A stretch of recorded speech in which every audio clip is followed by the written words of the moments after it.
Sense8 actress Jamie Clayton has taken on the iconic role of Pinhead in Hulu's new Hellraiser movie. Clayton is the first woman to play the leader of the Cenobites. In one of her interviews, she talked about how she prepared for the character while protecting her mental health in the process. In this video, we'll be taking a trip to the Cenobite dimension and looking at the actress's journey into becoming the Hell Priest. First up, how did Clayton prepare for the role? While talking to Inverse, the actress discussed the many ways in which she imagined herself as Pinhead, and the measures she took to portray the priest even in some of the film's darker themes. When she first saw the drawings by Keith Thompson, she wasn't sure how they were going to execute any of them, but the suit and headgear allowed her to enter the role on a whole other level. It wasn't just about reading lines anymore. She was Pinhead. Director David Bruckner was also a huge help to Jamie. The actress discussed a lot of her ideas and nuances with him and talked about ways she could improve this version of the character. Pinhead is a dark and tormented person, and the actress commented on how the anguish and troubles she had faced in the past herself were brought to her performance for more authenticity. As for being in the right headspace, Clayton revealed how she has always had a playlist for every character she played. She would listen to a lot of music in the process. Playing an antagonist like the Hell Priest can be a very dark experience, so Jamie stayed in therapy to avoid any complications with her mental health. Apart from that, she mentioned that she isolated herself on set and that the only person she'd interact with was the director to talk about her ideas on the film. If not David, she'd be seen with Sierra from Russell Effects, the visual effects company that helped transform the actress into Pinhead.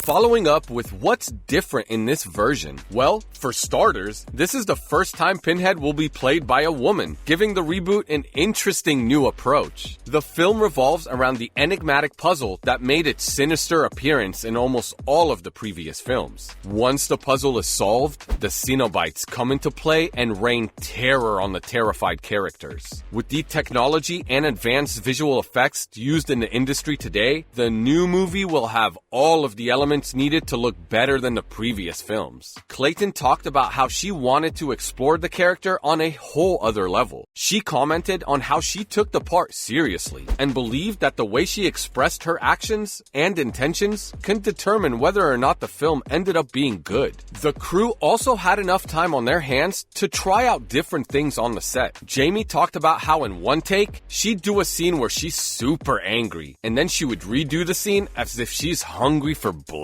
The methods to redo scenes throughout the movie and the amount of emphasis that was put into giving a memorable performance as Pinhead was what makes this reboot promising. Who knows? Maybe it'll be as good as the first two movies of the franchise. Let's look at the Hell Priest's character. In Clive Barker's novella, The Hellbound Heart, Pinhead is described as an androgynous being with a feminine light voice, like that of an excited girl. With androgyny being one of the priest's descriptions, you'd think they would have gone accordingly when casting the character, but Doug Bradley did an exceptional job to make the lead Cenobite look as sinister and horrifying as possible. Though he lacks the feminine voice in the job description, it didn't stop him from starting as the antagonist in 8 Hellraiser films in the franchise, including the first one back in 1987. Clayton made it clear that she didn't want her portrayal of the character to be anything like the previous iterations because she wanted to bring something new to the franchise. The reboot, on the other hand, will stray away from the Hellraiser lore because back in the 1992 film Hellraiser 3: Hell on Earth, it was revealed that Pinhead had been split into 2 entities. His past self as Captain Elliot Spencer from the British Army in World War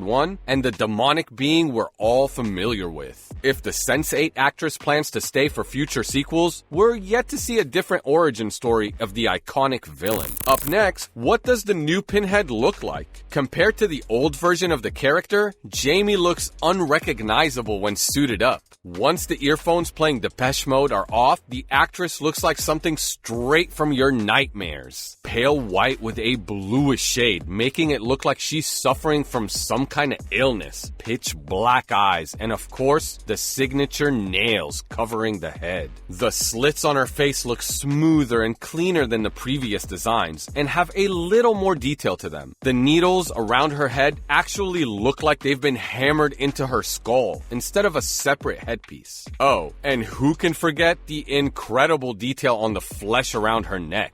This is a new addition to the character. In the older versions, the Hell Priest usually wore a long leather coat. The makeover and special effects are courtesy of Russell Effects, who the lead actress has praised in all her interviews. It was a delight to work with them, says Clayton. Fans consider the new design a huge improvement from the ones of Stephen Smith Collins from Hellraiser Revelations and Paul T. Taylor from Hellraiser Judgment. The two were said to have resembled Uncle Fester from the Addams Family, so it's safe to say that Jamie will be dodging the bullet. Lastly, reviews are coming in. The film recently had its digital release on Hulu, and the responses have been pretty positive. Bruckner introduces a repulsive new set of Cenobites who are chic in their own ways and brings in new elements to the franchise which fans rightfully deserve. Clayton is set to be menacing and a true heir to the Pinhead mantle. The exposed flesh and tendons make up for the lack of latex suits, giving the priest more mobility for her stoic mannerism and threatening body language. The film doesn't try to compete with its classic 80s predecessor, but it's a great new installment to the franchise. IGN rated the movie an 8, while IMDb gave it a 6.7 out of 10, which is much higher than some of the previous sequels. Rotten Tomatoes has given it a 72%, and with the state of the current horror genre, these are pretty good scores. Hellraiser, starring Jamie Clayton and Odessa Azion, is available to stream on Hulu. So, what are you waiting for? This movie literally raises hell and gives it a whole new meaning. Other news. First and foremost, this director found the new horror film terrifying.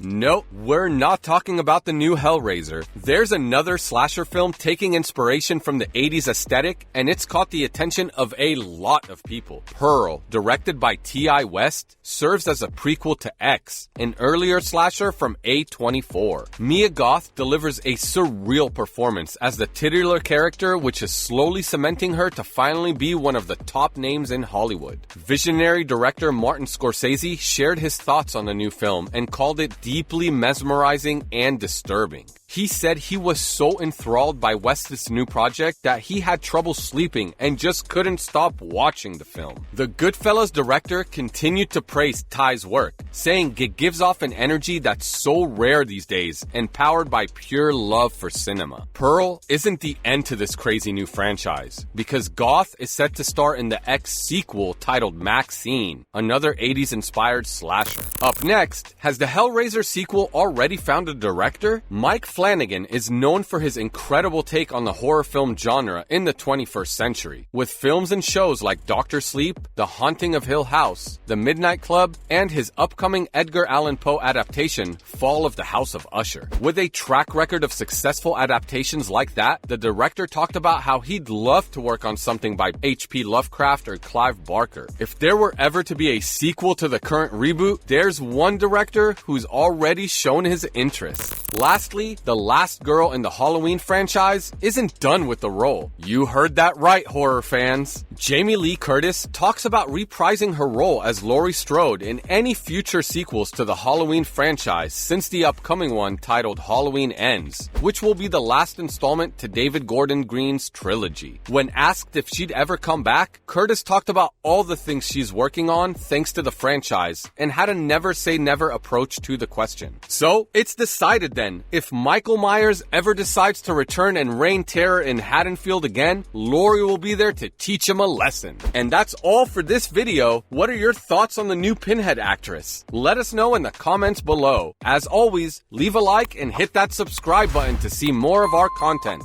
See you in the next one.